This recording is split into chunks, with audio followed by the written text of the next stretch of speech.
Eu perguntei porque Posso fazer um exemplo?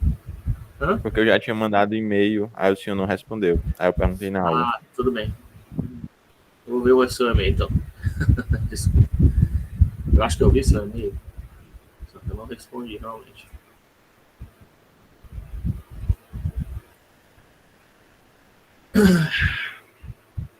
Certo, então na aula passada a gente estava falando sobre o OpenStreetMap, né?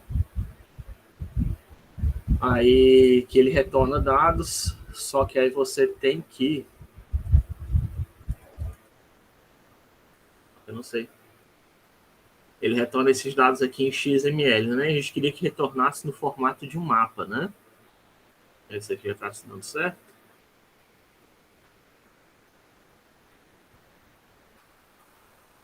Ok.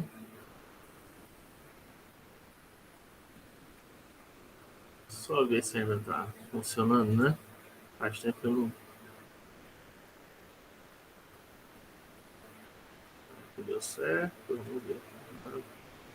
Agora que é o momento da verdade.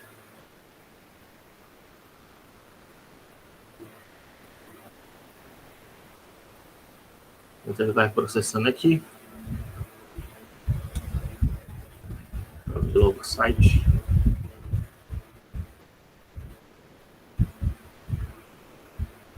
Deu certo. Já carregou. 7, né? E ele vai colocando, né, na ordem que eu executei, né? Ó, certo? Quarta operação que eu executei nesse script, a quinta, a sexta, né? Então, como eu disse, existem caras que pegam aqueles dados do OpenStreetMap, né? E eles formatam, colocam bonitinho para a gente poder exibir, né? Porque o processo de construção é diferente quando você faz algoritmicamente para gerar uma imagem, né? Aí existe, por exemplo, eu encontrei esse cara, né? Tem outros. Acho que no próprio site do, se não me engano, no próprio site do OpenStreetMap, ele diz quem são as pessoas que trabalham em cima da API dele, né? E aí, nesse caso aqui, eu encontrei esse MapQuest Developer, né? Que o que você faz? Você pode se logar, né? Se cadastrar. Aí aqui tem os preços, né? Pagamentos, né? Que você faz. Aí, por exemplo, 15 mil transações por mês, né? É gratuito, né? 30 mil é $100, já é caro só, né? Mas, para mim, isso aqui, para termos de questão de aula, isso aqui já é o suficiente, né? 15 mil gratuito. Você faz o cadastro. E uma vez que você faça o login, acho que eu tenho. Será que está salvo aqui, meu login ainda? Não sei, ó. É isso aqui, vou tentar, tá? Acho que tem aqui no acesso. Vou ter que testar depois. Você faz o login, ele vai te mostrar uma parte que tem a sua chave, tá? Que é o que você vai usar para poder executar os scripts, né? Dentro lá tem um outro help. Eu queria até mostrar isso. E-mail login, your sign username, your email password. O que será que tá? Estou esquecendo aqui.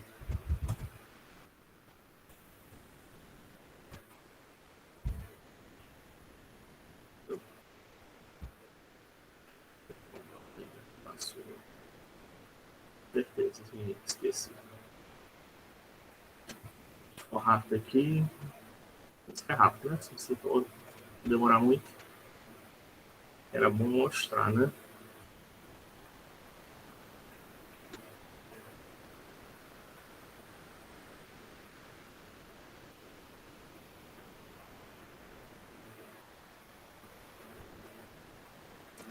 Password string. Deixa eu dar uma senha aqui. Vou colocar a senha que eu achava que era, né? Que aí, já que eu achava que era, né? A chance de eu repetir ela é maior, né?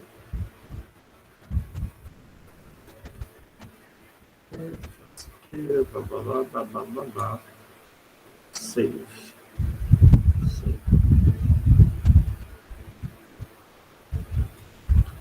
Ó, aqui tem a documentação, né? Para acessar via celular, né? Aplicativos. Vamos lá. Aqui tem a API, ó.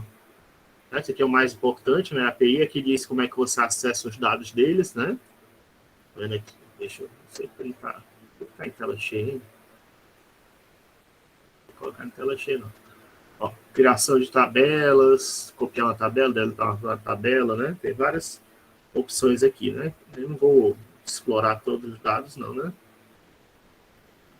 Mas você consegue acessar, fazer manipulações, né, a partir do site OpenStreetMap usando o MapQuest Developer, né? É um site que acessa, ou seja, um web service que acerta outro web service, né? Como se estivesse colocando uma camada em cima da nossa aplicação, né? Em vez de acessar a Amazon AWS, né, que eu já mostrei para vocês, que também oferece programas de web service, né?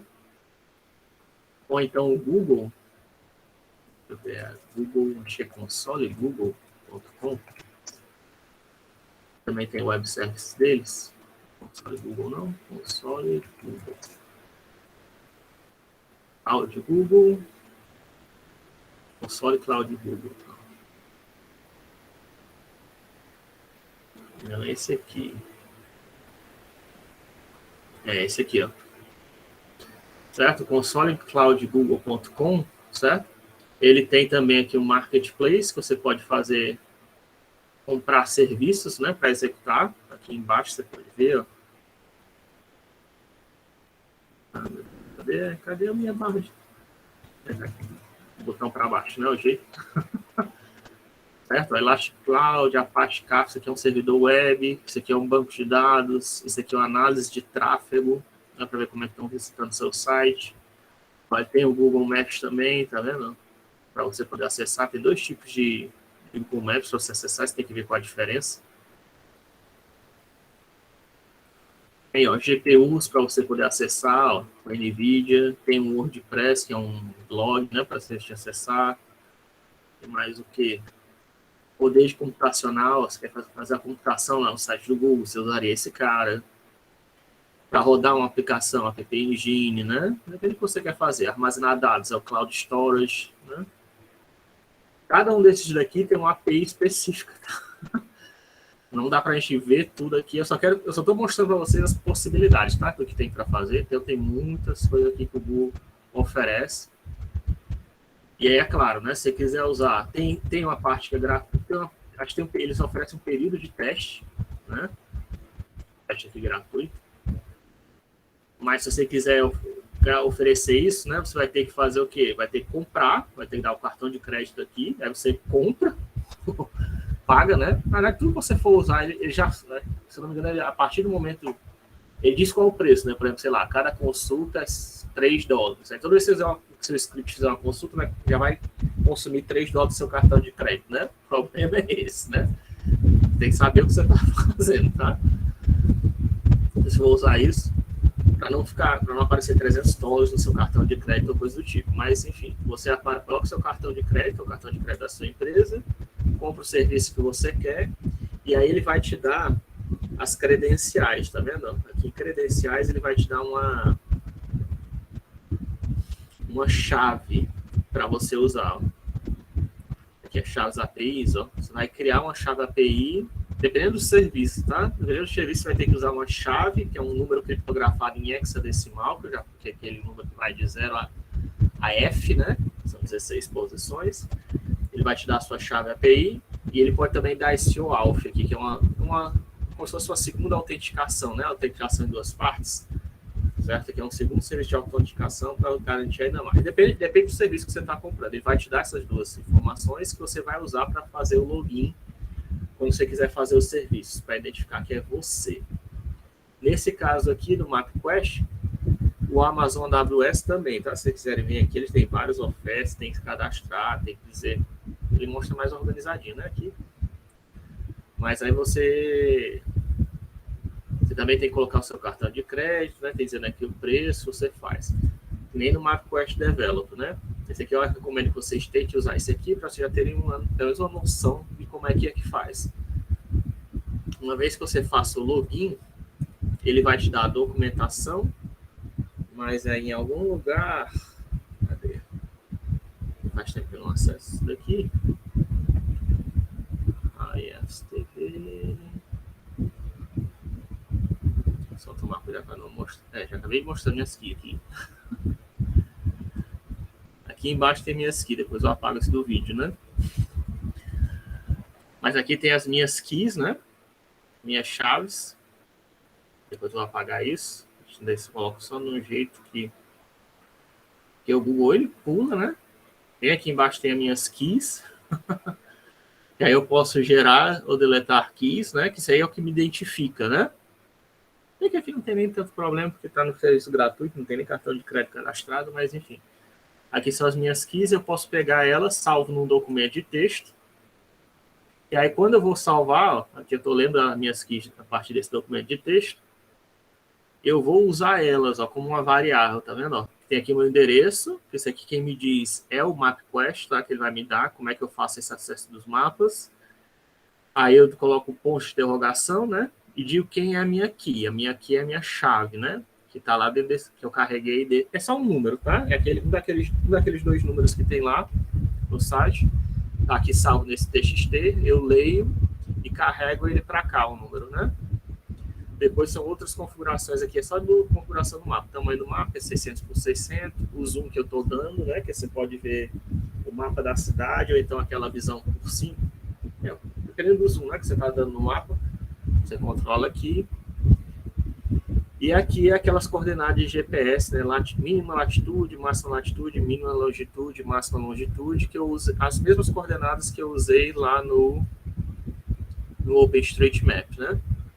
Eu fiz isso para pegar os dados da UES, né? Faz um mapinha da UES, e também outro para fazer um mapa de Fortaleza, mesma coisa.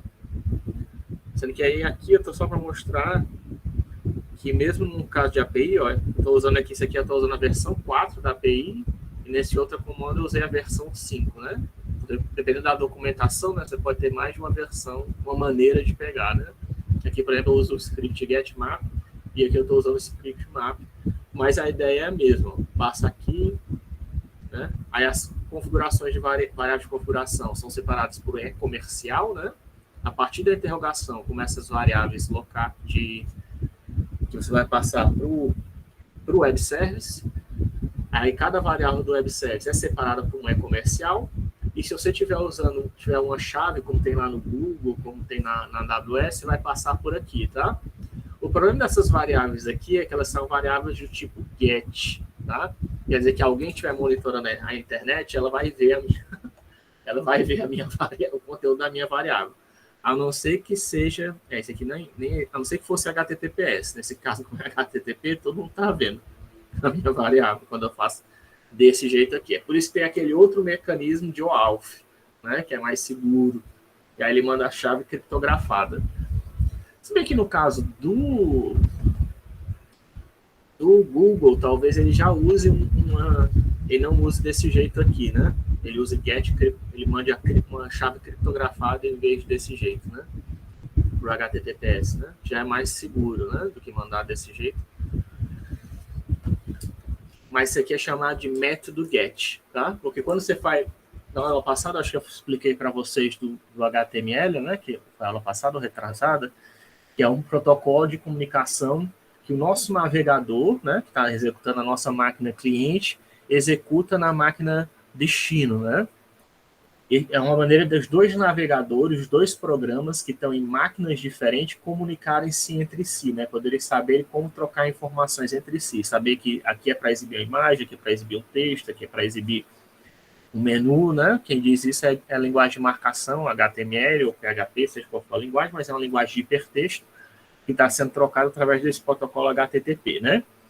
Só que tem 2 métodos que isso pode acontecer, tá? No protocolo HTTP. Eu sei que já é um pouquinho avançado isso, mas é bom vocês saberem, né? Que existem esses 2 métodos chamados GET e POST, tá? Mesmo no caso do independente se é HTTP ou HTTPS.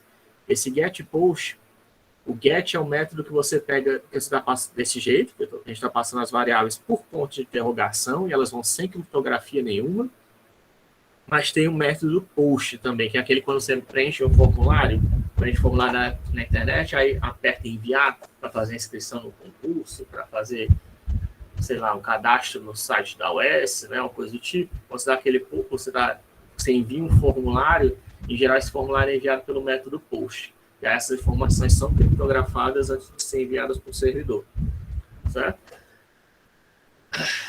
A vantagem, por que tem esses dois métodos? Porque o método GET ele é mais rápido, tá? Poxa, você tem que criptografar e descriptografar toda a informação, né? O GET não, você pode só passar direto, sem criptografia nenhuma. Só que tem um limite, inclusive, de informação que você pode passar pelo método GET. É só para vocês saberem, né? Que existem esses dois métodos, GET e POST, né? E de preferência, se tiverem, se isso aparecer, isso pode aparecer em documentação de web service, também por isso que eu estou mencionando. E aí, se você se der a opção, né? É melhor que você quer selecionar os métodos POST, tá? Se você tiver a opção, né, de usar GET e POST em qualquer web service que você encontrar, você prefira POST, tá? Preferível. É criptografado. Se alguém estiver olhando os seus dados na internet, ele não vai, principalmente para passar a senha, né? Ou dados sensíveis, você quer fazer por POST. Se for por qualquer outra informação, melhor usar GET. Por quê? Porque o GET é mais veloz, tá? Ele é mais veloz. Ele é mais seguro, né? O GET é mais veloz, o POST é mais seguro. Se você estiver querendo passar informações. Isso aqui é um detalhe do protocolo HTTP, tá? Tanto no HTTP como no HTTPS. Tem os dois métodos, tá? Para você usar. E isso pode ser oferecido quando você faz... Não necessariamente vai aparecer isso para você, tá? Mas só se aparecer, é bom você saber. Então, nesse caso aqui, eu estou acessando o MapQuest, que ele acessa o OpenStreetMaps, tá? Aí eu leio a documentação dele. Você pode até esquecer, né, a documentação do OpenStreetMap é só se eu fosse manipular diretamente o OpenStreetMap, né? Como eu estou acessando um site que acessa o OpenStreetMap, eu posso usar a documentação do site, né? Do web service, que acessa por debaixo o OpenStreetMap. No caso aqui é o MapQuest API, né? Eu passo a minha senha, dou configurações para ele, né? E aí eu posso exibir, ó. Ele montou essa imagenzinha aqui, que é o mapa da UES para mim, né? É um pedaço do mapa de Fortaleza sinalizado lá na UES, né? E aqui é o mapa de Fortaleza, ó, só para você ver aquela questão do grau de zoom, né? Ó. Que é um pedaço de Fortaleza, mas dando um zoom para ver bem distante, né? E aí depois eu ainda salvo para essas pastas, né? Ó, Image Write, salva as pastas, as imagens que eu baixei.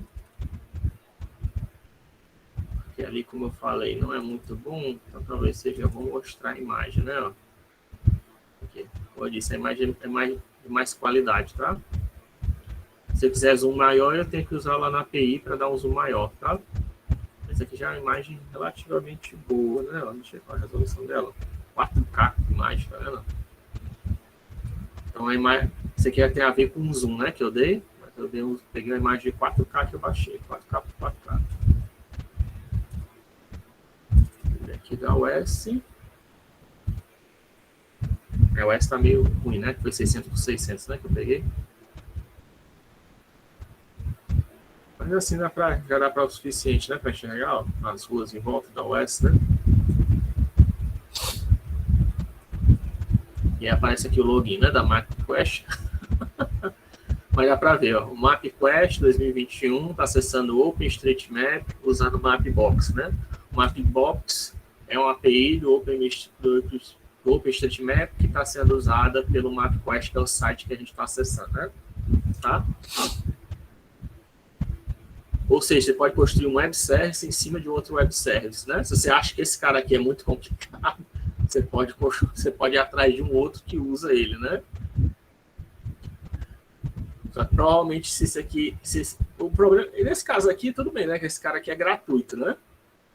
Mas se você quiser pegar... E tem, tá? Mesmo no caso da Google, se você for atrás, você encontra caras que constroem, né? Por exemplo, o YouTube, ele tem as analíticas dele, né? Que ele mostra gratuitamente. Acho que você pode até pagar para ter algumas acessar o serviço, né? Ele tem o formato de web service, só que a maioria das pessoas não acessa, não usa os analytics dele, né? Usa tipo YouTube Buddy, né? Por exemplo. O TubeBuddy, né? O que é o TubeBuddy?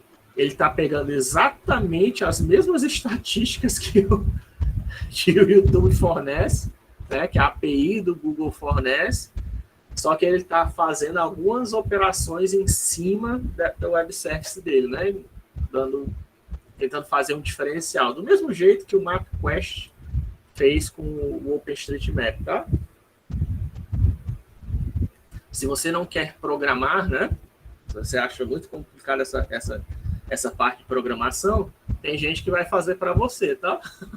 Você pode encontrar alguém, exatamente como no caso do MapQuest, que faz mesmo para o Amazon, ou para o YouTube, ou para o Google, que ele vai trabalhar, vai criar um script em cima para acessar você, e aí você vai ter tipo aqui no caso, você tem tipo uma janelinha que você pode mexer, eu acho, não sei se tem instalado aqui. Acho que não, né? Não, tem não. Mas ele aparece aqui como uma opção aqui, tá? Um Tzinho, eu acho, algum iconezinho que você pode clicar e ele te dá as opções, só para você ficar clicando, né? Fazer mais, é uma GUI, né? Uma interface gráfica, você pode manipular sem ter que fazer programação nenhuma, né? Agora, como você tem essa facilidade, né? Que o TubeBuddy e tem outros que fazem, oferece, né? Você tem que pagar, né? E aí pode sair caro. Tudo que você não quiser fazer em termos de programação, colocar para outra pessoa fazer, você vai ter que pagar, né? Você aprender a fazer, senão você pode fazer o script, né? É só você ler aquela documentação e montar você mesmo o script. E o que é o script, né? Na verdade, é só ler esse HTML, criar um endereço, né, de internet que você vai acessar, colocando uma interrogaçãozinha e as variáveis que configuram a função que você está acessando do web service. É isso, basicamente. Né? É só escrever um endereço desse daqui. A grande dificuldade é você conseguir escrever essa linha aqui, né? Esse endereço aqui você já vai ter, né? Do OpenStreetMap, por exemplo. E aí você vai lendo a documentação, você vai ver quem são esses caras aqui. Isso aqui pode variar, que são os diretórios e script que você vai executar. E aí depois quem são as variáveis de configuração, que seriam as variáveis de entrada para a função do seu web service que você está acessando, né? Você montou essa linha, você nunca mais mexe nela, né? Aí você vai retornar o serviço, que pode vir o quê? No formato XML ou JSON, né? E aí você faz aquelas manipulações que a gente já demonstrou. Pode retornar também o CSV, né? E aí você faz o que você quiser. Nesse caso aqui, né? Ele retorna uma imagem, né? Não retorna nem um XML, um JSON, um CSV, ele retorna uma imagem, né? Mas podia retornar também outra coisa, podia retornar um vídeo, um som, né? Mas se for texto, normalmente vai vir em formato de JSON ou XML, tá? Só se for imagem que não tem sentido você... Até pode, né? A gente viu que o caso do XKC dele, ele retorna a imagem em um JSON, né? Mas não necessariamente, né? Ele pode retornar só a imagem também. Se você está interessado só na imagem, né? Então, esse aqui é um exemplo. E aí, o último exemplo, não sei se está funcionando, mas uma passagens bíblicas, deixa eu ver se está funcionando. Tem que ver.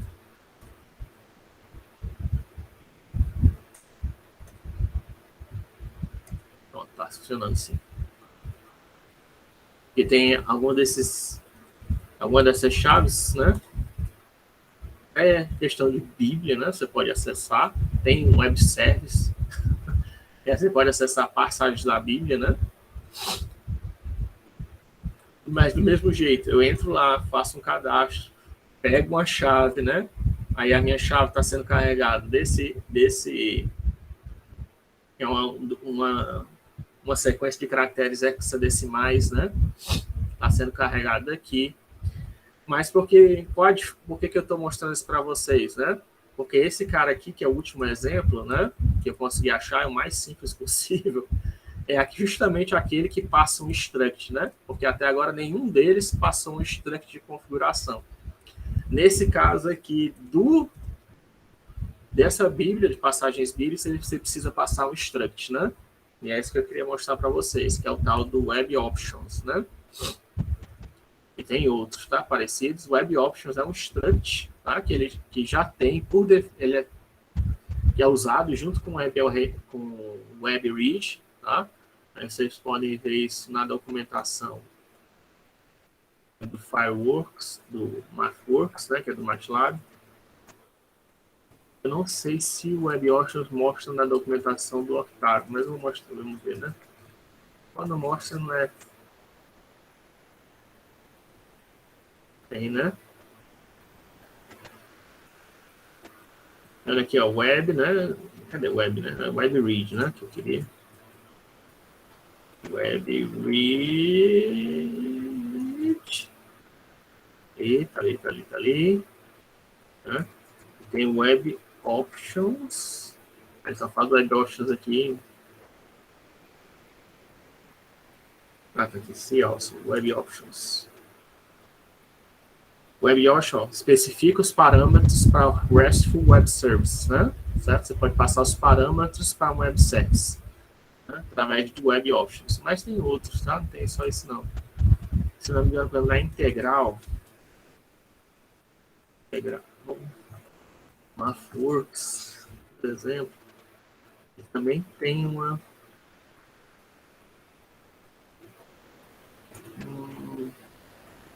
Options, né? Não estou lembrando como é que é o nome do Options, por isso que eu estou olhando lá no site da MathWorks, tá? O Web Options é que é usado normalmente com Web Service, tá? Mas é alguma coisa Options que tem, tá? Quando tem um struct para você passar junto. Como é que é, hein, cara?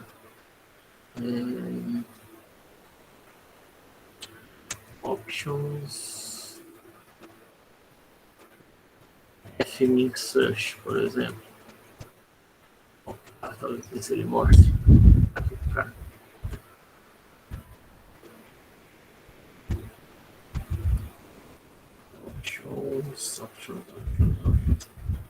Optimus 7? Não, será que é isso? Optimus 7? Options. Não sei não. Aqui não tá carregando, né? MathWorks. Essa foi um outro site aí. Options.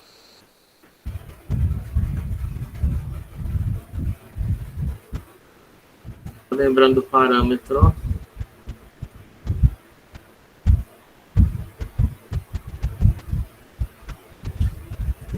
É Optimus 7, né? Não sei, Optimus 7.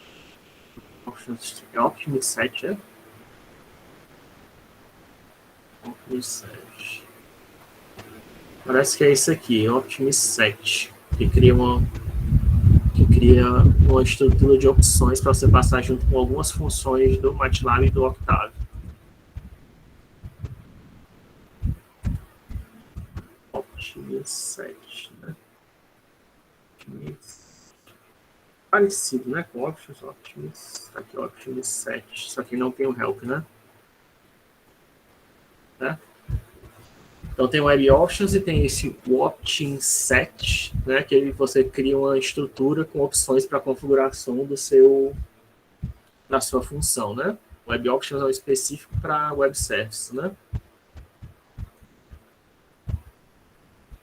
Embora ela não tenha no caso do Octave, né? Se você quiser ver como é que faz, é bem parecido, ó, é exatamente a mesma coisa que a criação da estrutura, ó. Nome, valor, né? O nome da variável, o valor da variável, né? Sendo que aqui é o nome do parâmetro da estrutura e o valor dela, né? E aqui o Options vai criar um conjunto chamado de options, né? E aí vocês podem ver, olhando aqui o help, né? Que são esses conjuntos de opções. Mas, em geral,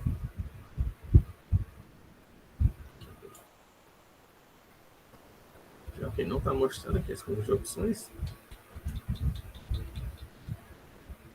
Ah, tá aqui, né? Ó. Então, o X, tolerância, né? Ó. Passou a tolerância de erro em X.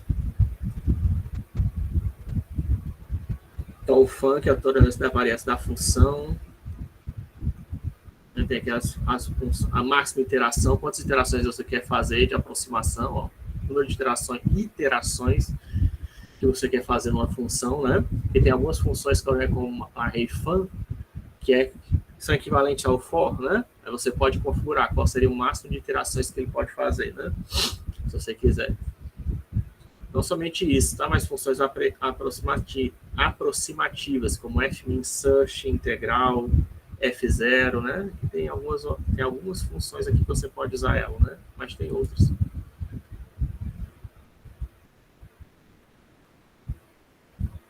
Enfim. Eu só queria mostrar esse exemplo com o web service, que tem um options, né? Para vocês verem. Só relembrando, né? No primeiro exemplo, foi só colocar o endereço e já resolveu, né? Não tinha chave, não tinha nada. Ó. Era só o endereço do dado que a gente estava querendo acessar, né? Uma pasta, isso aqui provavelmente é uma pasta, nem um arquivo, e ele já executou. O segundo, né? Foi um arquivo que a gente estava acessando dentro da domínio, né? De acordo com o que a gente pega lá no site SKCD, funcionou. O terceiro, a gente já teve que fazer uma pesquisazinha para pegar o site, o endereço completo, né? Mas também foi só uma questão de olhar a documentação, né? A partir do quarto é que teve que usar chaves, né? Que já viu agora variáveis de configuração da funcionalidade que você está querendo executar no web service, né? E chave, né, que seria a sua senha. A quarta e a quinta tem senha, só que a diferença da quinta é que agora a gente tem um web options que a gente passa, que é esse cara aqui, tá? Quando eu gero desse jeito aqui só web options, só escrever esse comando web options, ele já vai criar um objeto default, tá? Eu não sei porque não está deixando eu ir pro lado.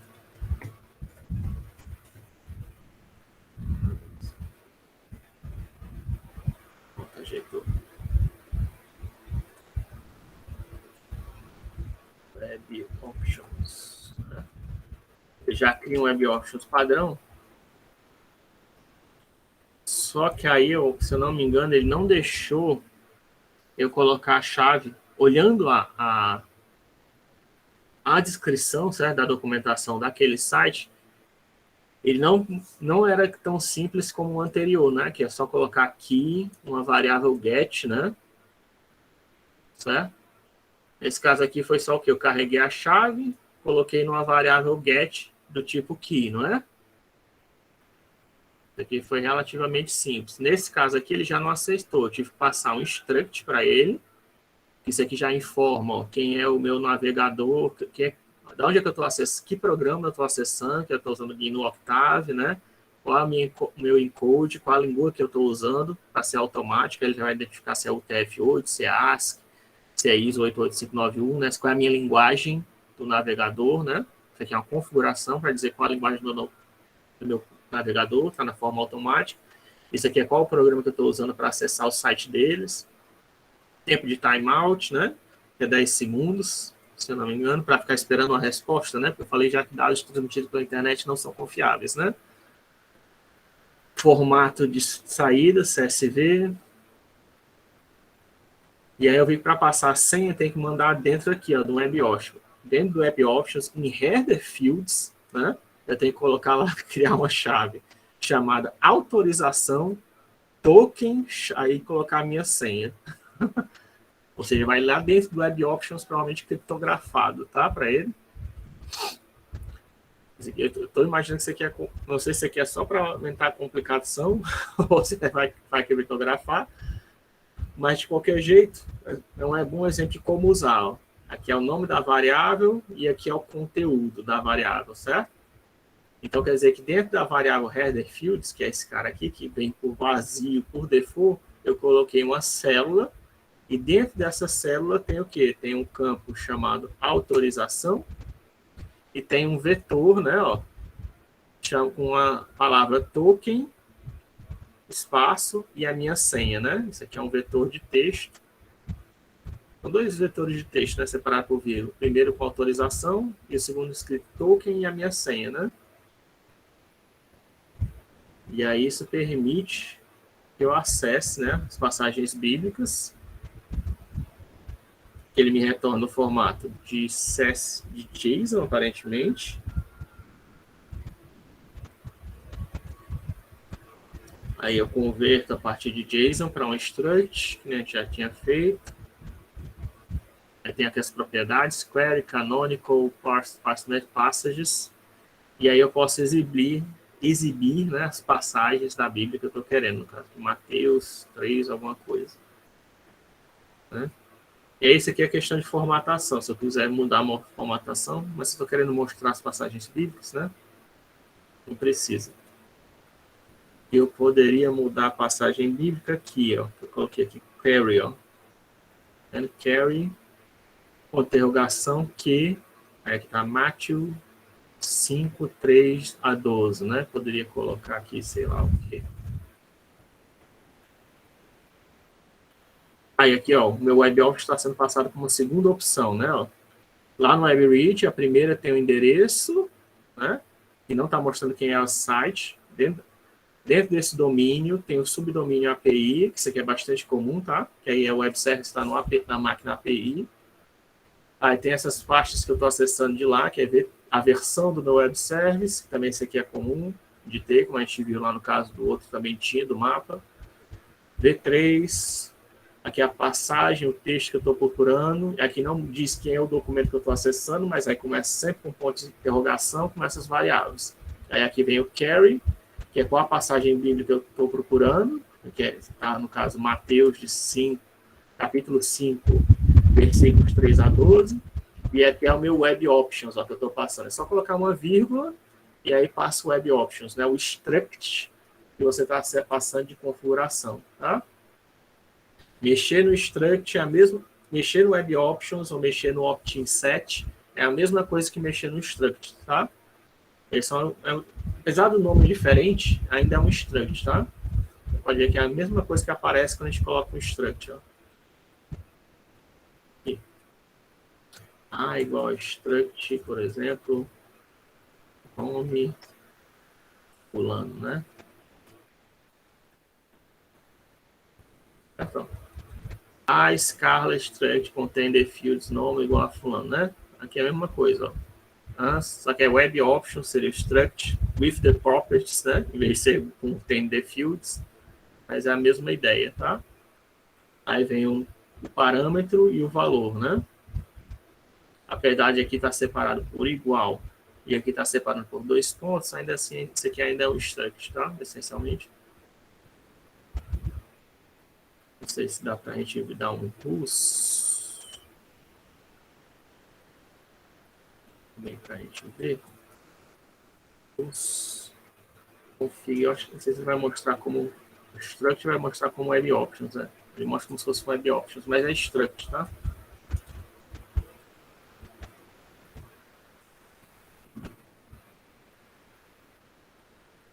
Um tipo especial de struct, mas ainda assim é um struct. A maneira de você manipular ele é igualzinho ao struct, por isso que eu estou dizendo para vocês. E aí você passa ele como a segunda opção do seu web read, né? E ele vai fazer a leitura, né? Que eu poderia colocar, sei lá o quê. John. Em inglês, né? Tá? Oi, sei lá, 1A. Retorna para mim.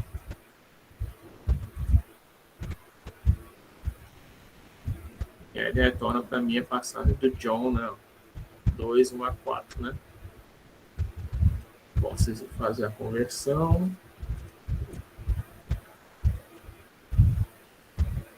É Wedding at Cana, né? Nesse caso aqui, ó. Entendeu? John 2, isso aqui são elementos que permitem mudar, se eu quiser, se não me engano, as cores para controlar, tá? Esse U2013, esse aqui é para controlar, acho que é mexer nas cores, se eu quiser. Mas aqui é 2, 1 a 4, né? Que foi o que eu selecionei. É 2, 1 a 4. Tá? É o casamento em Cana. Tá? Peguei só uns exemplos, vocês vão ter acesso a esses documentos todos, tá? Se vocês quiserem depois eu posso preparar mais um exemplo de web service, para vocês verem. Mas isso aqui é só para dar uma ideia para vocês, né? Porque é bom, né? Isso aqui é, como eu disse, vocês podem até acessar, encontrar gente que constrói web service em cima de outros web services, né? Isso aqui é mais caro, tá? Tipo assim, você imaginar, o Google já não é muito barato. Se você encontrar alguém que constrói um web service em cima do Google, né? É lógico que ele vai cobrar o preço do Google mais alguma coisa, né? Porque ele vai ter que pagar para o Google, né? Então você vai sair sai mais caro. Mais barato é o quê? Você aprender um pouquinho de programação, ler a documentação, né? E não é difícil. Não é difícil. Eu sei que para a primeira vez que vocês estão vendo, pode parecer um negócio super complicado, né? Mas não é, tá? Em outras linguagens de programação, aqui tudo que vocês precisam fazer, e eu também, quando eu uso isso aqui, é só um web read, ó. É só uma função que você faz. Web read.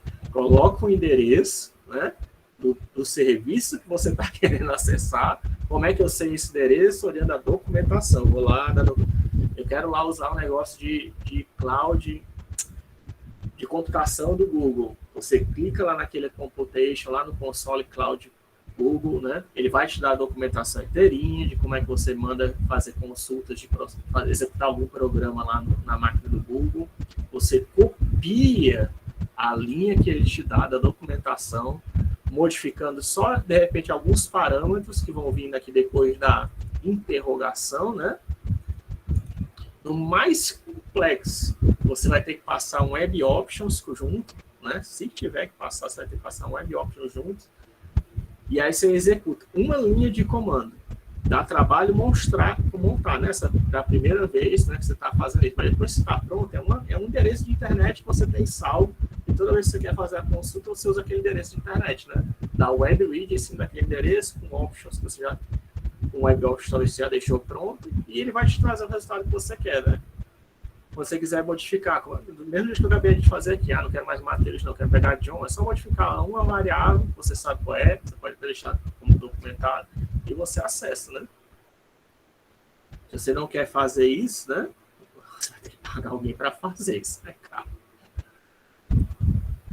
Não custa nada, tá? Aí, se fosse outras linguagens de programação, fazer isso dá mais trabalho, tá? Aí você teria que mexer para acessar com web service. Isso aqui está sendo feito de forma transparente para a gente, né? A gente só está mexendo o que a gente precisa mexer, que é o quê? Encontrar qual é o nome da função que retorna o que eu estou querendo do Google, da Amazon, ou seja, da máquina que for. Depois que eu encontrei quem é a função, eu tenho que passar os parâmetros que ela precisa, né? São as variáveis de entrada. Quem são as variáveis de entrada que aquela função precisa? Aí depende, né? No caso do mapa, ele vai te pedir o mínimo, ele vai pedir a latitude e a longitude da posição que você quer, né? Se for uma questão de GPS, né? Então você vai ter que passar isso de alguma maneira. Vai vir depois do ponto de interrogação, você coloca latitude e longitude, de acordo com as variáveis que você leu na documentação, e aí ele vai te trazer a informação que você quer, né? E aí você faz o que você quiser com a informação resultante, né? Desse jeito, embora tenha o trabalho de você ler, né, construir a linha, vai sair mais barato para você. Se não sair gratuito, né? É aquela história, né? A maioria desses serviços, eles têm um limite gratuito, eles oferecem gratuitamente até, sei lá, 10 mil consultas, 100. No caso do Google é pouco, tá? Por isso que eu usei esses outros sites, tá? O tamanho do Google é tipo 100 consultas ou 300 consultas por dia. Certo? É pouco. Mas se você não está fazendo nada para nada profissional, é de uso pessoal, né, para algum motivo seu, você pode fazer, você não vai pagar nada. É só para você fazer o script, pronto. E te dá amplia bastante a gama de possibilidades que você pode fazer na internet, tá? Porque eu sei que tem muitas coisas em computação que, infelizmente, depende de uma máquina boa, você tem uma máquina potente, né? E aí você tem que comprar, de repente, um monitor caro, né? Uma placa de vídeo cara, né? Tem um processador i9, não sei o quê. Aí, para você não ter que comprar todo esse hardware caro, qual a opção que a gente tem, né? É usar o web service, né? Aí você pode usar o web service, que aí você acessa a máquina do Google, que aí com certeza a máquina do Google tem um processador melhor, tem uma placa de vídeo melhor, dependendo do que você está querendo fazer, né? Manda rolar lá e você rodar lá e pega só o resultado. Desde que não seja nenhum trabalho profissional, um trabalho profissional que eu digo assim é que não seja em grande quantidade, né? Na verdade, nem tem que ser profissional, não. A questão de ser, mesmo que não seja uma grande quantidade, muito provavelmente dá para fazer de forma gratuita, tá? Agora, dependendo do serviço, não, tá? Por exemplo, o Google Maps, ele serve, eu já fui atrás, né? Ele te permite fazer algumas consultas gratuitamente, se você quiser, se eu não me engano. Porém, tem um dado que o Google Maps fornece chamado elevação, né? Que seria a terceira dimensão, né? Se você quiser pegar um ponto do mar e saber qual a profundidade, GPS, né? E saber qual a profundidade ou a altura daquele ponto, da montanha ou do mar, aí você já tem que pagar para essa informação de não gratuita, não. Mas vai ser só um número, né? É só uma porcaria de número que você quer saber. Para saber se de repente aquilo ali está numa montanha ou se está no fundo, está abaixo do litoral, né? Da linha do mar. Para obter esse tipo de informação, o Google já te cobra. Então, dependendo da informação que você quer fazer, se for muito específica, talvez você tenha que pagar. Aí, por curiosidade, você encontra sites que dão elevação, né, das partes não submersas gratuitamente, tá? Mas das partes submersas, não. Se você quiser saber do oceano, aí você vai ter que pagar para o Google para pegar mesmo. Ou para outro serviço de pago de internet, né? E tem outros, tá? O Google não é o único que oferece isso, não. Aí, para pegar esse tipo de serviço de informação de elevação gratuitamente, né? Você tem que acessar praticamente o satélite de alguém, né? Por exemplo. O satélite, o povo é mais ciumento com esse tipo de informação. Certo? Então, com isso, a gente acabou manipulação de arquivos. Certo? Lógico que a gente não falou de todos os tipos de arquivos, não falou de todo tipo possível de manipulação que a gente possa fazer, mas a ideia aqui, né, de uma disciplina de introdução, é dar uma noção para vocês saberem que tipo de operações vocês podem fazer, né? E isso a gente já deu para já conseguir explorar bem, né? Quais são as operações possíveis e que tipo de manipulações vocês podem fazer, né?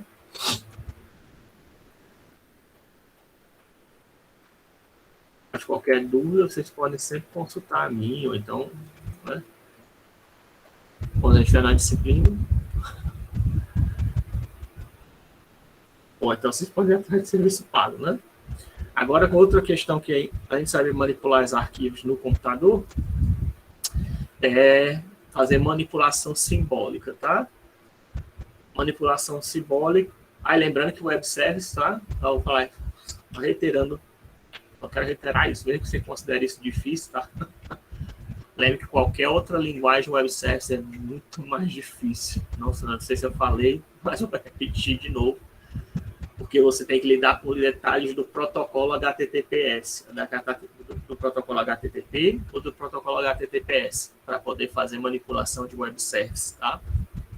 Em geral, as outras linguagens têm que fazer isso manualmente, essa manipulação de web service, essa comunicação, essas trocas de dados entre os protocolos. Para o Google, para o Octave, no MATLAB, não. É só aquela linha de comando. É um comando que você dá, o web read. O máximo que você tem que fazer é depois usar o from JSON ou aquele CSV to cell, né? Para fazer converter para célula ou converter para struct. Só. Esse é o máximo que você faz. Tem 2 comandos, né? Enfim. Aí falando de símbolos, né? Isso aqui é um dos recursos mais importantes de qualquer linguagem dita matemática, porque que é mais difícil você encontrar em outras linguagens de programação, até tem outras linguagens de programação, mas não é tão comum, que é você fazer essa manipulação simbólica, você fazer uma abstração dos dados, né? Porque, em geral, quando você está... matemática, né? Nem sempre você está manipulando, a gente está manipulando números diretamente, né? Você não está fazendo, nem sempre é 2 mais 3. Às vezes você quer fazer o quê? X mais 2x vezes y, né? Você quer fazer uma manipulação algébrica, né? Você não está interessado nem... Você está até interessado num número, mas não é só num número específico, é numa classe específica de números, né? Num conjunto de números possíveis. E aí, como é que você faz isso? Para você fazer essa manipulação que você está interessado, não num valor específico, mas num conjunto de valores ou numa classe de valores possíveis, é que a gente usa a manipulação simbólica. Tá? Isso é declarado através do tipo sim, né? A gente já falou, né? Mas para você poder usar esse tipo sim, né? Sim de simbólico, tá? Tem esse Y, que acho que é do inglês, né? Esse inglês é simbólico, tá? Por isso tem esse Y, tá? Assim. Você tem que instalar esse pacote, se não já tiver instalado, tá? O pacote simbólico. E aí você vai dar o pkg load simbólico, né? Se não tiver instalado, lembrando que você vai fazer pkg install org symbolic, tá?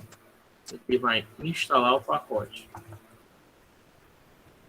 Já não tiver instalado na sua máquina. E o pkg load, né?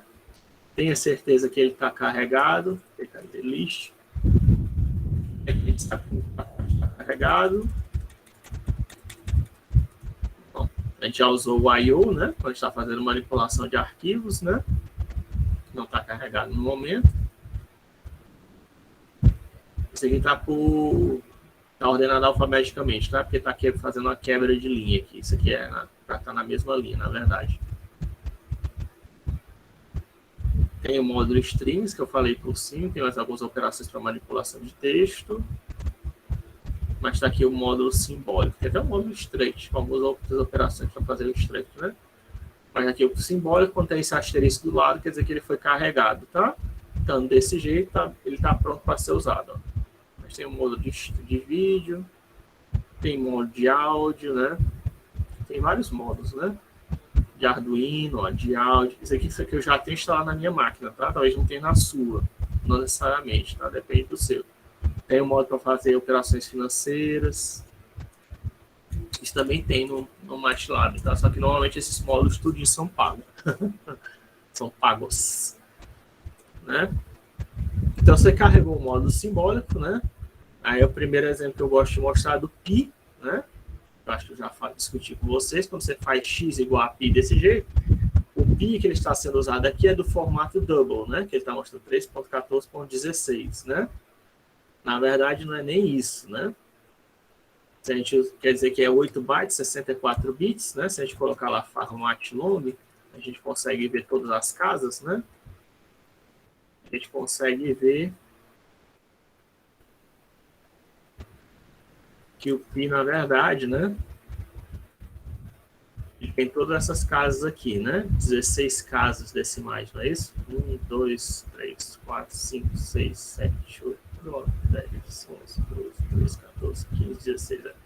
16 casas numéricas ao todo, né? 16 números.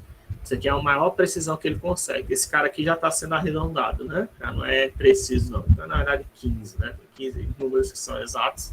O último número já é uma aproximação, né? Certo? Mas isso aí Isso é porque ele está usando o double, né? Que é o máximo que o meu computador e o computador de vocês também consegue processar, né? Que é um barramento de 64 bits. O máximo que a gente pode processar numericamente por vez no CPU é um número de 8 bytes, né? 8 vezes 8, cada byte tem 8 bits, 8 vezes 8, 64, né? Bits. Certo? E por isso que aqui é o maior, né? Tem até mais do que isso, tá? Tem já falei, né? Do complexo, que usa 16 bits, né? Ou 128 bits, ou 16 bytes, então. Só que aí ele está fazendo um processamento especial, né? E você já deixa um pouquinho mais lento, tá? Lidar com esses dois números, com parte numérica e parte imaginária. Mas ainda assim não é tão grave, né? Eu já coloquei aqui aquela história, não precisa ter colocado, não.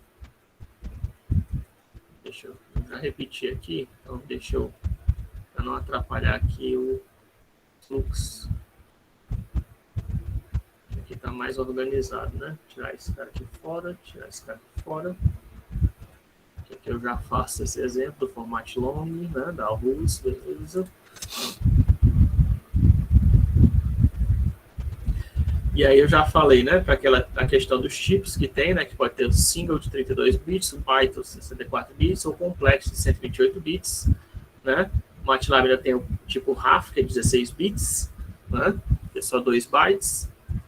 E aí você pode ter os tipos numéricos, né? Também, para inteiro, não sinalizado 32, isso aqui a gente já discutiu, não vou repetir. Só que esse é limitado, né? Quando a gente chega no sim, quando a gente quer fazer uma operação simbólica, né? Aí aqui ainda é numérico, tá? A gente vai começar com números antes de começar com álgebra mesmo, né? Então aqui, por exemplo, fazer essa operação aqui, 2 elevado a 97, isso aqui não é possível com double, né?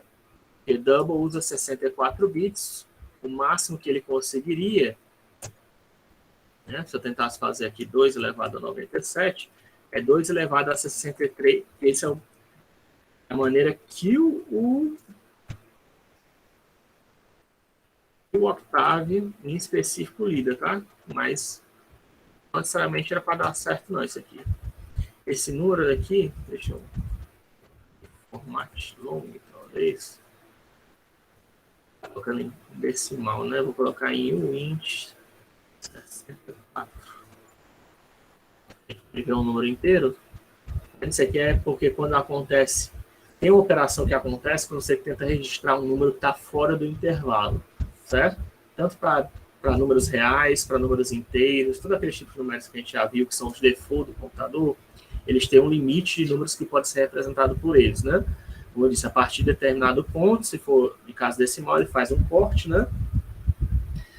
Ou então ele estoura, tá? Quando tem esse processo de estoura, quando você tenta colocar um número maior do que o maior número que é possível ser representado no limite, ou então um número menor, que é menor que o limite inferior possível ser representado naquele dado no computador, tá? Quando você representa um número maior do que o limite superior de um dado, isso é chamado de overflow, tá? E quando é menor do que o limite inferior, isso é chamado de underflow. Certo? Esse aqui são erros comuns que podem acontecer em qualquer linguagem de programação, tá? Tanto de overflow como de underflow, e você tem que estar atento a essa possibilidade. Por quê? Porque isso aí pode dar resultados numéricos inesperados no seu programa, certo?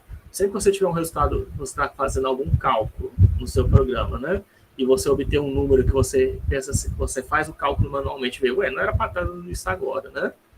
Até o caso 20 deu certo, quando chega no caso 40 começa a dar um resultado numérico errado, né? Você tem o programa se comporta bem para alguns determinados casos e tem outros casos que dá errado, é muito provavelmente porque está acontecendo overflow e underflow em algum momento, tá? Esse aqui é um erro, um tipo de erro que pode acontecer em programação, vocês têm que estar atentos, quer dizer que você está tentando gerar um número que está fora do intervalo dos números representáveis no computador.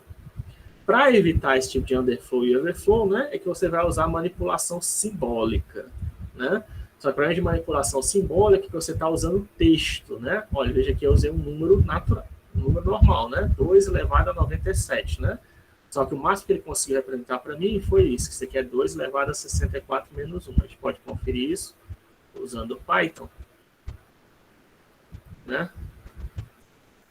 E Python ele tem essa precisão arbitrária para números, tá? Ok? 2 elevado a 64 menos 1 em Python, ó, é 18447, ó, 88467, termina com 615, né? Ou 1615. Tem 1615, tá? Isso aqui é 2 elevado a 64 menos 1. Por quê? Porque esse aqui é um tipo numérico que o maior número que ele representa é 2 elevado a 64 menos 1, né? Se fosse de 64, ele armazenaria o quê? Esse número aqui, que é 2 elevado a 63 menos 1, né? Que é já um número inteiro, né? Que como tem positivo e negativo, né? Então o maior número que ele representa é esse 922, 33, 720, né? O 922, 33, 720, termina com 807, termina com 807, né? Porque esse aqui é o maior número representável em índice 64, que é diferente, né? É só para um int 92, para não ficar repetido, né? Usou o int, que é natural, aí int vamos colocar 32, para vocês verem, né? Ó. Esse aqui é o maior número representado, apesar de isso aqui ser um número muito maior, está acontecendo overflow, porque é um número maior que o limite superior, e ele está armazenando com o maior número que ele consegue representar, com 32 bits, que é 2 elevado a 31 menos 1, né? 2 elevado a 31 menos 1, né? Dá 2 mil, mil, milhão, bilhão. 2 bilhões 147 mil 647. 2 bilhões 147 mil 647, tá? Lembra que você está errado, né? Obviamente, isso aqui aconteceu um overflow e ele armazenou o maior número que ele poderia salvar. O que acontece em outras linguagens, professor? Você está dizendo que isso aí é o que acontece no Octave. Em outras linguagens que ele acontece, ele entra num loop, tá? É como se fosse aritmética modular. Faz de conta, 1, 2, 3, 4, 5, 6. Vai dizer que ele não consegue armazenar mais o 6. É o que o que ele faz? Se ele tem que chegar no 7, no 8, ele vai te retornar 1. Tá? Ele repete do maior, ele vem para o menor e começa a repetir. Então, ele era para retornar um resultado 8, em vez de o resultado, eu vou retornar 8. Como o 8 não existe, não é preciso ser representado nessa base aqui que eu estou usando, de 6 números, 7 números, né? Ele tá mostrando para a gente 1, tá? Esse que a maioria das linguagens de computação faz. A mesma coisa se for para o inverso, tá? Se você chegar aqui e colocar um número maior, tentar colocar menos 2, aí o que ele vai fazer? 6, 6 e 5, tá? Aí vai te retornar 5. Ou seja, vai retornar um valor, você está querendo obter menos 2 e que o valor que o seu programa retornou é 5. Ou aqui, né, você queria retornar o valor 8, em vez de retornar o valor 8, retornou o valor 1, certo? Nem sempre é óbvio não, tá? Porque pode acontecer se você quisesse representar o valor 13. Aí o que é? Colocar 13. Acho que é, né? Porque aí faria 1, 2, 3, 4.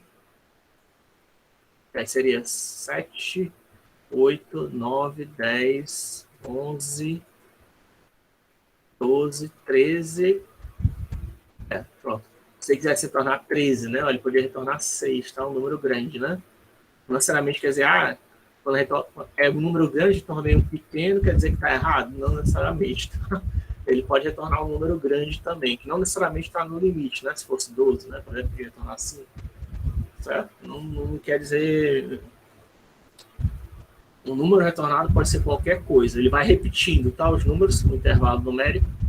É isso que a maioria das linguagens de programação faz. Isso aqui de mostrar o limite superior, isso é o primeiro que eu vejo.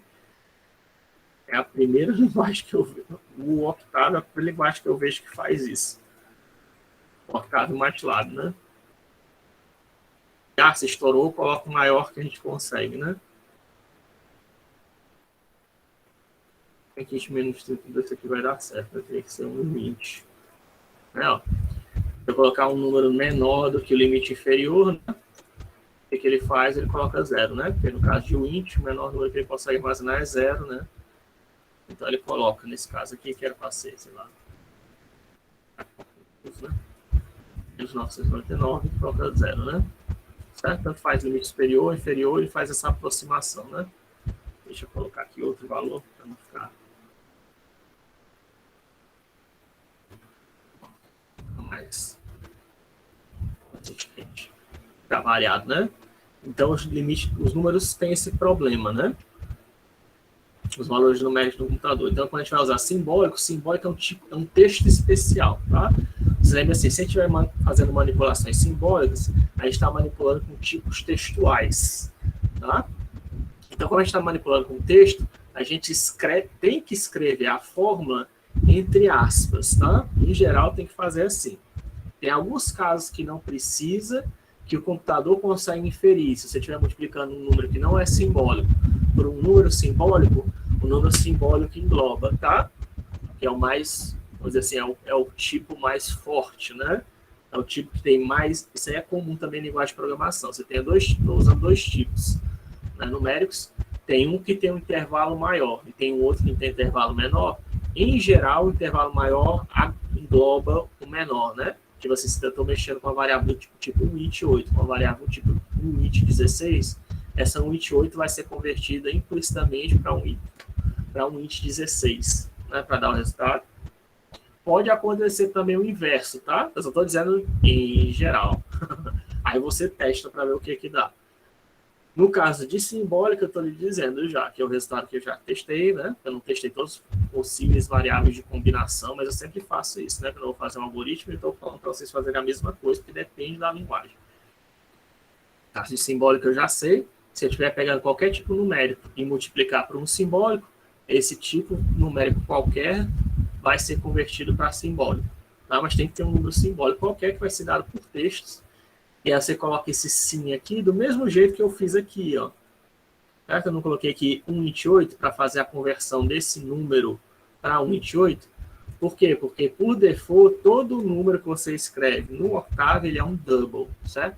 Sempre. Isso aqui sempre é um double, né? Tá? Só que aí eu estou convertendo para 128, né? Que é o maior número numérico que eu consigo representar, só que eu converto para 128, né? Então, quando eu quero trabalhar com simbólico, eu escrevo o número que você quer, né, e converte para simbólico.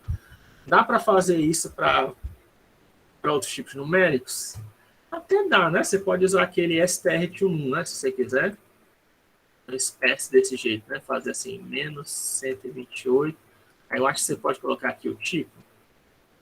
Não lembro, tem uma configuração que você pode fazer, tá? Não lembro exatamente se é assim. Mas tem um jeito de você passar uma configuração para o str1 para converter direto para um tipo. Vai ter que dar uma olhada no help, né? Tá? Porque isso aí seria o método mais seguro, né? Para não usar um double, a partir do double converter para outro, né? Esse é o método mais seguro de você ter certeza que o número que você está lendo é realmente, não é um número aproximado, certo? Porque se lembre, todo número, tipo numérico, está sendo feito uma aproximação. Como o tipo default do octave é double, quer dizer que ele está sofrendo uma aproximação, né? Quando é um tipo pequeno assim, isso não faz muita falta. Mas se eu estivesse usando um tipo maior, como o IT64, isso aqui poderia dar problema, dependendo de qual número que eu estou passando aqui. Né? Se for um número grande, pode dar problema isso daqui. Um número pequeno, não. Felizmente, tem muitos algoritmos que começam a partir de número pequeno. Né? O valor inicial é sempre pequeno, né? Não precisa ser um número grande. Mas tem, né? Pior que tem. O número tem uma técnica de resolução de sistemas lineares equivalente ao tabu que começa com números grandes, né? Mas felizmente, não é tanta técnica assim que faz isso, né? Mas das técnicas de aproximação começam com valores iniciais pequenos. E aí isso aqui não teria problema. Mas se tiver, o que você vai ter que fazer algo parecido, tá? Se você quiser usar a precisão numérica do computador, vai ter que pegar de texto, converter para número do tipo que você quer. Esse é NINT-USTR 128, se você pode colocar assim, agenda alguma coisa, tem que ver, tá? X, minha última tentativa aqui. Retornou como char, né? Ué. Ah, aqui, coloquei muito STR, né? Você tá fazendo? STR 1. Deu problema já aqui. Não vou lembrar. Dá uma olhada no help. Enfim, então aqui eu coloquei a operação, um número, né? Podia ter colocado um número de precisação operação, não, tá? Podia ser um número aqui gigantesco, não tem problema, tá? Ele já converte aquele número gigantesco para o tipo simbólico, tá? Sem erro, né?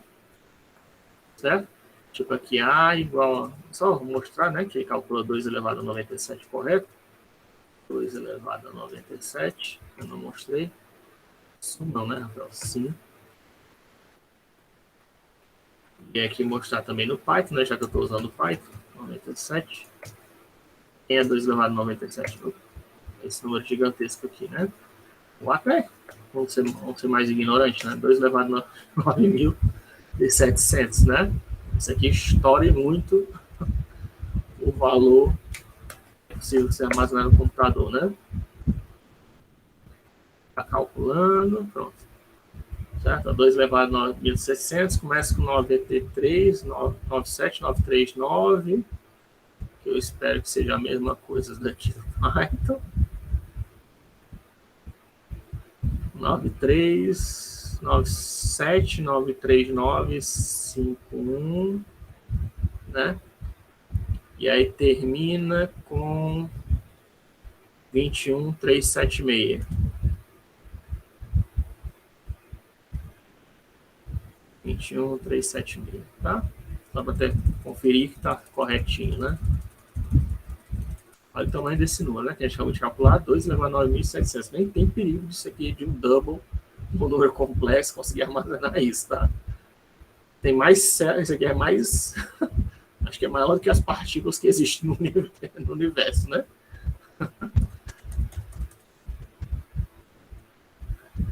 2 elevado a 63 menos 1, né? Qualquer número você consegue armazenar aqui perfeitamente, tá? Aquele, ó, esse número aqui, ó, tem mais do que 16 casas decimais, né? Mas quantos casas decimais tem esse número aqui? Acabei loucamente aqui, né, de calcular. No mel, olha o tamanho desse cara. Tem 28 casas decimais, né? É mais do que um número double consegue armazenar, né? Mas eu consegui armazenar em A, né? E posso até fazer a operação numérica com ele, né? Ó, A vezes 3, né? Por exemplo, ele já fez, multiplicou por 3, tá? Se eu tentasse fazer isso agora com o double, né? O que aconteceria? Ixi, aqui o A. Deixa eu colocar aqui para executar de novo, porque ele está usando aquele número grandão, né? Então, se eu estivesse usando o double, né? A igual a... Ele já não vai conseguir armazenar tudo isso, ó. Ele já colocou para notação científica, pegou só as 15 primeiras casas decimais, né? Vou colocar aqui A vezes 3, format long.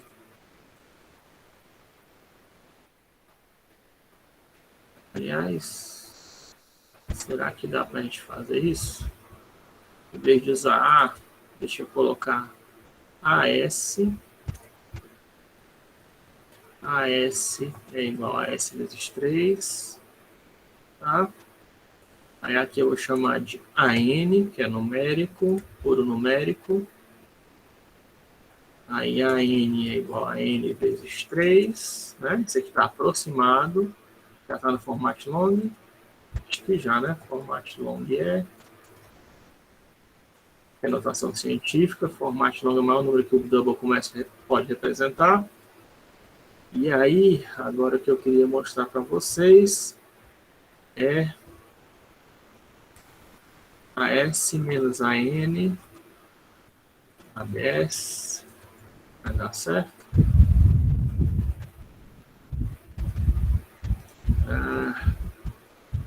Passive float type dangerous, é isso. É muito perigoso. Vou fazendo assim.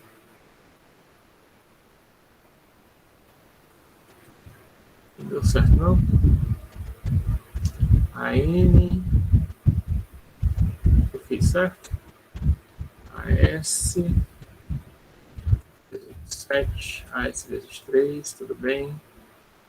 Aí aqui coloquei o número inteiro. Tá. Né? Ele reclama que eu estou convertendo de número de ponto flutuante. Ele não modificou o número? Ou deu? Estou conseguindo enxergar aqui se isso aqui é o mesmo número ou não. É um número diferente aqui, né?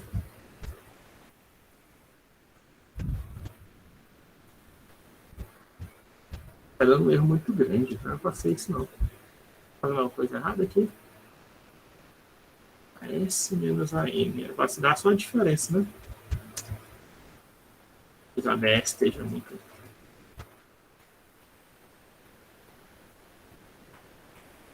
A diferença está dando muito grande. Tá esquisito. Era para ser menor do que isso. Eu já fiz isso. A diferença está dando um número pequenininho.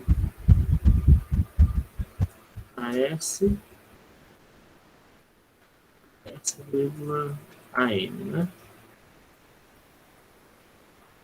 Ele não vai deixar, tem que colocar numa célula, né?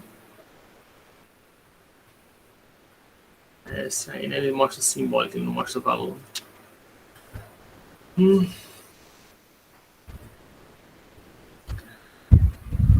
Que ele tá pegando aqui só as 15 das casas decimais, né? E era para estar dando um erro de 13 casas decimais, né? Não sei qual operação que eu estou fazendo aqui de errado. É só fazer a S menos a N, na minha opinião. Aí ele está mostrando um número aqui muito grande ainda. Não era para estar dando um erro tão grande assim, não. Vou fazer a S menos a N.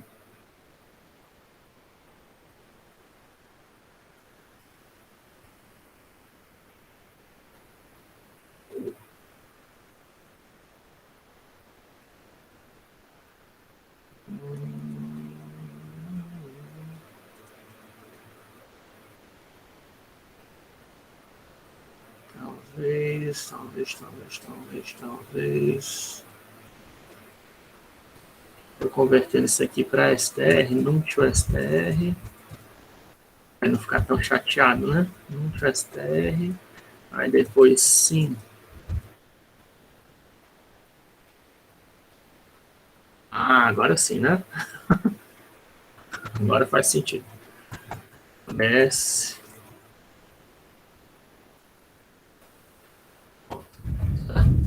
A diferença de AS, né, que é o número A simbólico, que é aquele número que eu criei agora, né, para vocês. Um número de 28 casas decimais, né? Por quê? Porque eu digitei um número aleatório, vou até colocar aqui um número aleatório de novo, qualquer outro. Tá? Qualquer número aqui aleatório. Tá? Quantas casas decimais tem esse número aleatório? Tem 380 casas? 38 casas, perdão. 38 casas, né? Decimais. Aí eu pego esse número aleatório, coloco ele para ser convertido simbólico. Simbólico vai dar o cálculo exato, tá?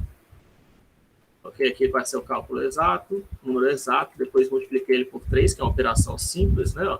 Mesmo esse cara sendo double, como isso aqui é um número simbólico vezes um double, vai resultar no número simbólico. Ó. Aparece até aqui sim, né? Ó.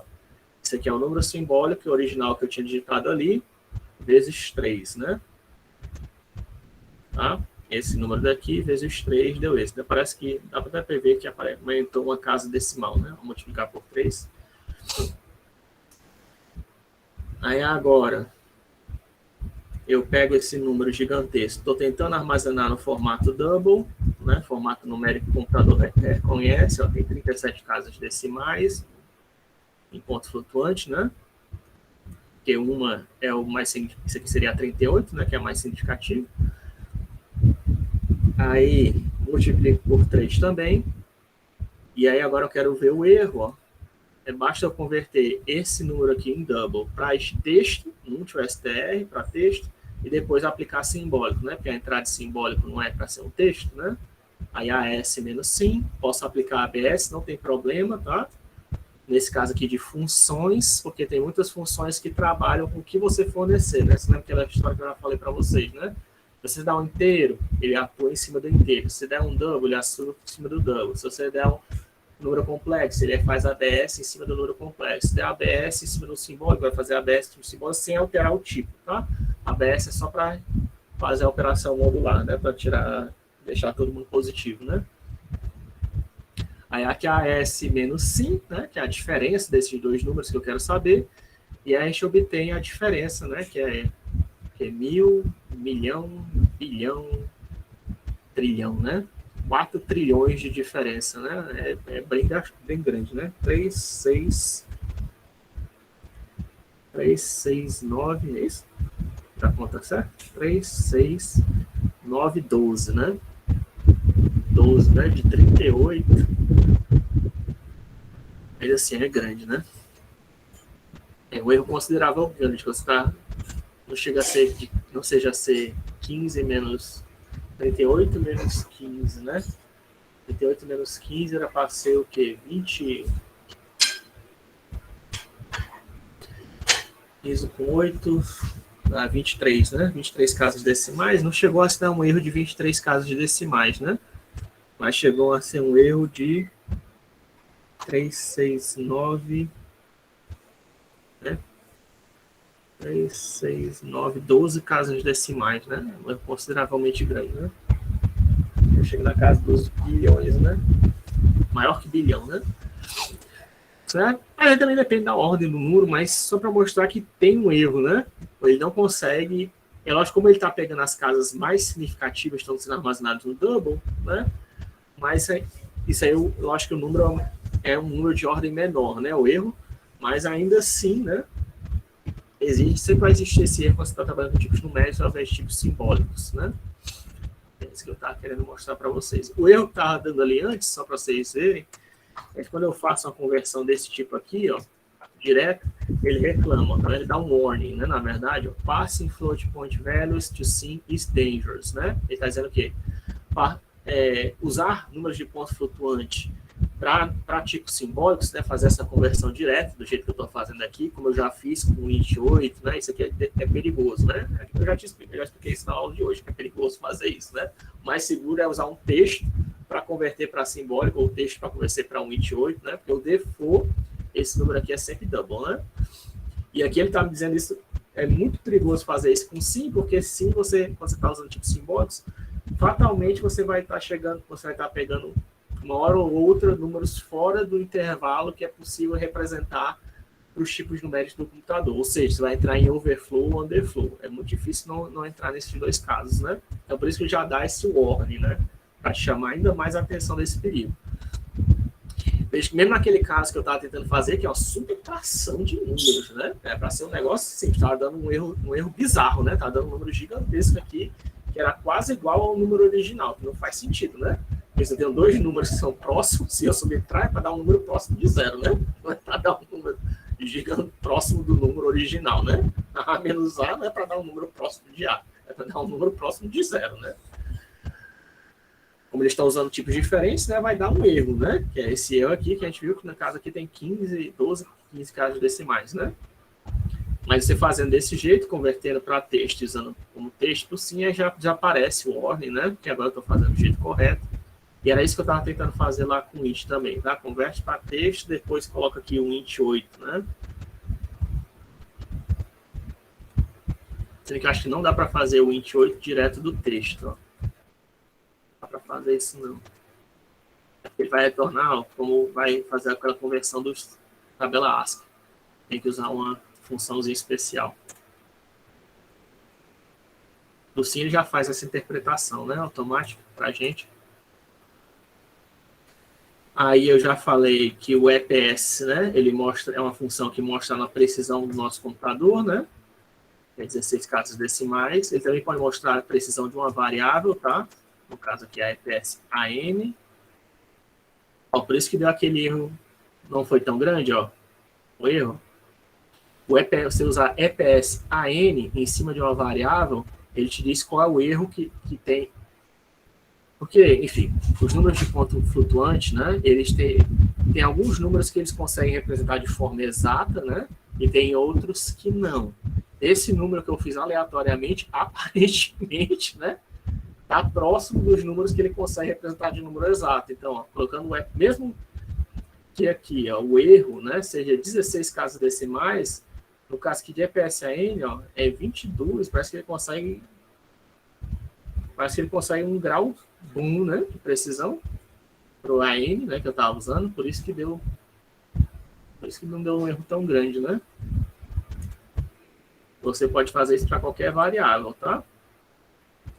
SX, que ele vai te dar qual o erro entre uma variável, entre aquele número e o próximo, o número vizinho dele, né? Ele está relativamente grande, né? 22 casas decimais para o próximo número vizinho, né? A N para esse, não sei, teria que fazer a diferença, né?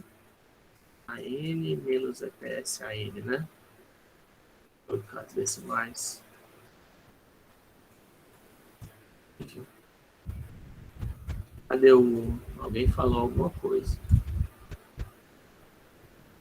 O barulhinho. Ah, tá. Tudo bem. Já tá na hora que a gente precisar sair, eu entendo, tá? Eu estou falando, por enquanto, da representação numérica nos tipos simbólicos. A gente vai falar da representação algébrica, vamos começar a falar de funções também, né? Agora, finalmente, ó, funções anônimas, simbólicas. Isso para a próxima aula, né, de quarta-feira. Por enquanto, eu queria só falar desses pelo menos terminar esse primeiro tópico, né, de símbolos.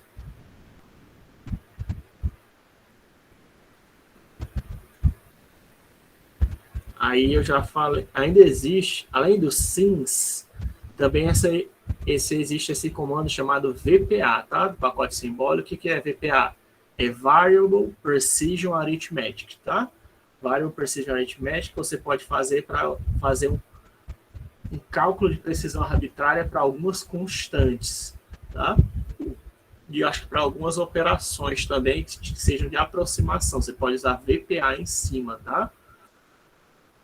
Quando você não quer o resultado exato, né? Quando eu quero especificar quantos dígitos eu quero de aproximação. Por exemplo, aqui, VPA pi, como eu disse, o tipo simbólico ele vai calcular exato, né? Como eu acabei de fazer vezes 3, né? Mas, de repente, eu não queria que fosse exato, né? O vezes 3, eu ia multiplicar vezes um outro número que era gigantesco, eu sabia que ia dar um número ainda muito maior, e eu só estou interessado nas 100 primeiras casas de decimais, né? As 100 primeiras casas decimais ainda é maior do que um double consegue representar, né? Que é 15 a 16 casas, né? Como a gente viu hoje, e já viu várias vezes. Mas eu queria só as 100 primeiras casas. Então, você pode usar esse VPA, que é Variable Precision Arithmetic, é uma função que tem no pacote simbólico, que aí diz, tá? Qual a precisão que você quer. E você já deixa um pouquinho mais rápido o seu cálculo, tá? Se você usar o VPA, que aí, diferentemente do SIM, você não está obrigando que o resultado, que o cálculo seja exato. Né? Você já está dizendo, ó, pode ser aproximado, né? Essa é a vantagem do VPA, né? Eu digo assim, ó, para esse cálculo aqui não precisa ser exato, não, mas me dê uma precisão de 100 casas decimais, 200 casas, 334 casas decimais, certo? Você pode decidir quantas casas decimais você quer. Certo? Em vez de ficar limitado ao tipo numérico do computador, você pode dizer explicitamente quantas casas decimais você quer e aí fazer um cálculo, né? No caso aqui, como uma variável π, né? Ele vai mostrar os 100 primeiros dígitos de π, né? Podia também usar isso aqui para Euler, né? Isso aqui eu já mostrei para vocês, mas tem outras variáveis, né? Eu acho que é o Ezinho. O número de Euler você também pode fazer. Ele mostra os 100 primeiros dígitos, né? Do número de Euler, né? Ou também, né, você poderia fazer o quê? Não sei se dá para usar aqui direto. Vou tentar, tá? SQRT2, né? 100 primeiros dígitos de raiz de 2, né? Também já calcularia, né? Não sei se é o certo, seja colocar assim como texto, né? Para não ficar tão... Aquela história, não estou convertendo de tipo numérico para tipo simbólico, né? Não é muito legal. Pronto, agora ficou legal, né? Tá vendo? Mesma coisa, coloque sempre colocar texto, tá? Quando você está colocando tipo simbólico, eu quero fazer a raiz de 2, pegar os 100 primeiros dígitos da raiz de 2, ó. Certo? Ficou bem mais legal. Se eu tivesse feito sem isso, né? Aí quer dizer que ele estava calculando em double e depois tentando converter para 100, ó.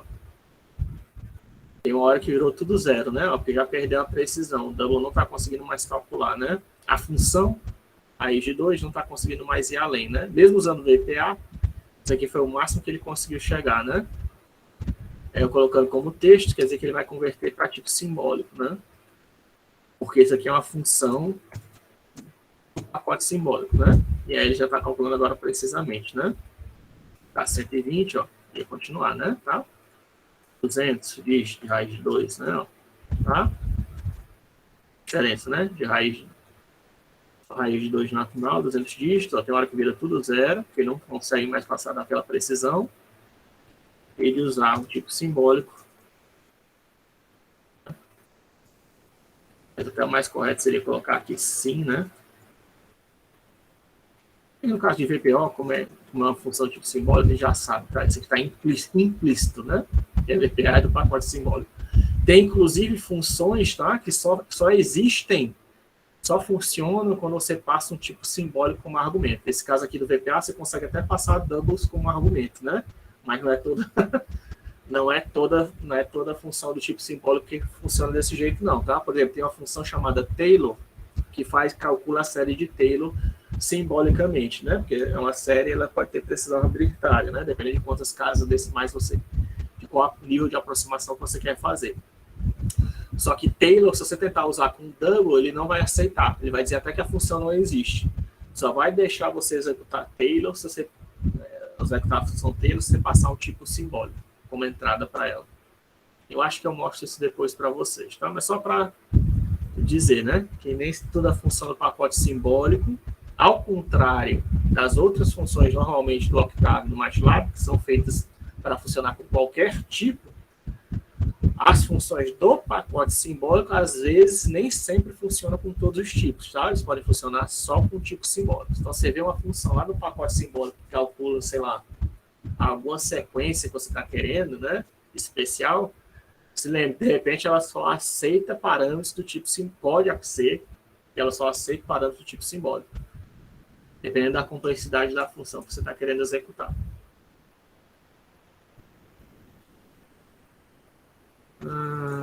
Aqui não tem nada de novo.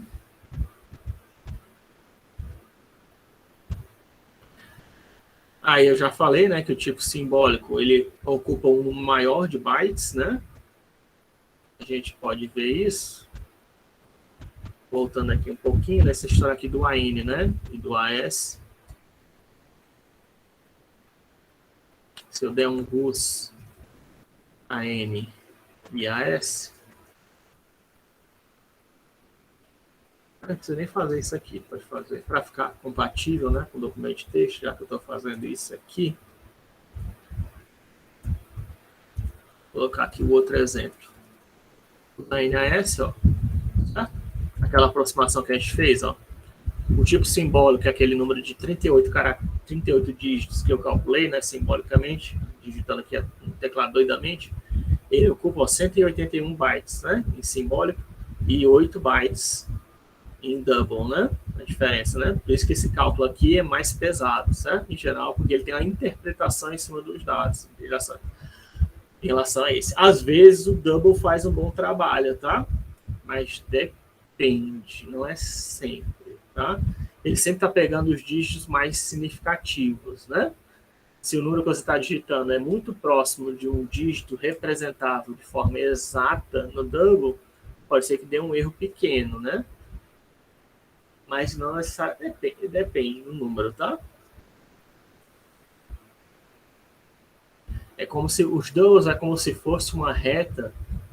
E quando a gente pega inteiros e naturais, né? É um intervalo, né? E dentro daquele intervalo todo mundo existe, né? No double, a double, half, single, né? Ou complexo, você também tem um intervalo de números válidos, só que aí não são todos os números que existem ali, né? Porque não é infinito dentro de infinitos, né? Na verdade, é tipo como se fosse um queijo suíço, né? Tem alguns números dentro daquele intervalo que ele representa de forma exata, mas tem uma porção que ele não representa, né? Então, quase um chute, né? Você conseguir... É uma sorte, né? Às vezes não é garantia de ter precisão. A garantia de precisão são aqueles 15, 16 dígitos, tá? Os 15, 16 dígitos mais significativos, ok, tá? Mas depois disso, pode vir qualquer coisa, tá?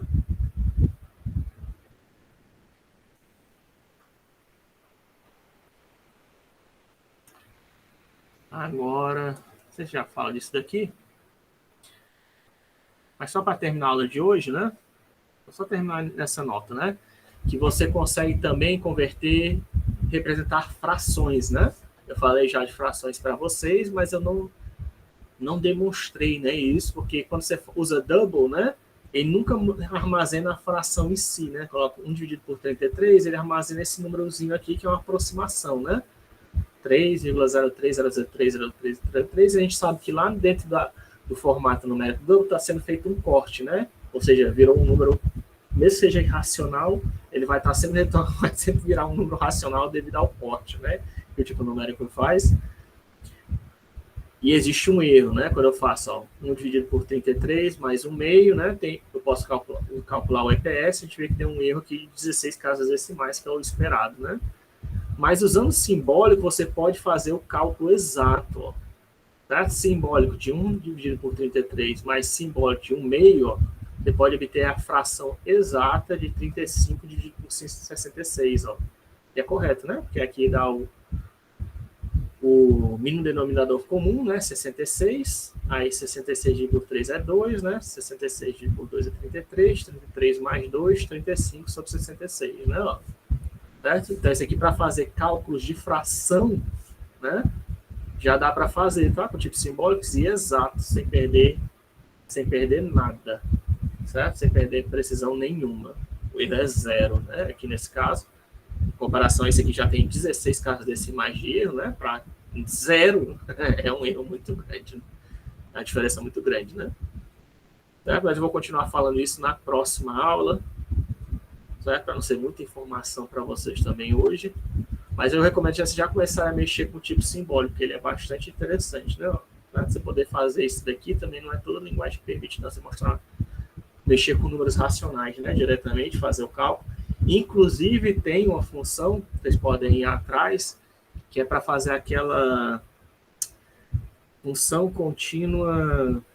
Como é que é? Função contínua... É razão contínua, né? Razão contínua... Tem um nome para isso, não estou lembrando. Que é você faz 1 dividido por 1 mais 2 dividido por 3 mais... Tem um nome para essa razão, né? É razão contínua, não? Como é que é o nome? Razão... Aqui.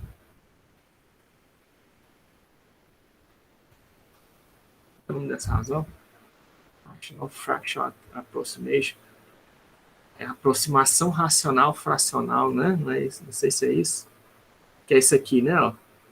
Você fazer a aproximação de números irracionais através de frações, né? Não sei se vocês sabem disso, né? Mas eu espero que sim, né? Que vocês são matemáticos. Mas você pode pegar qualquer número irracional e tentar aproximar através de uma razão infinita, né? Pode ser inclusive infinita. Uma razão finita ou infinita, né? E existe uma função que é essa hat, que permite você fazer isso, tá?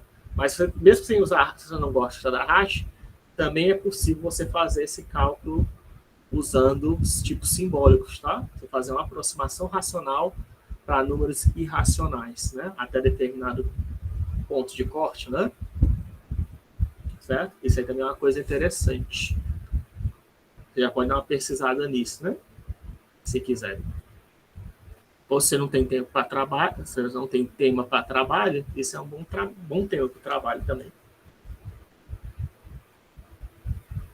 Tá bom? Então, por hoje é só. A gente terminou a parte de web service e começou a falar de tipos simbólicos, né? Vou parar a gravação.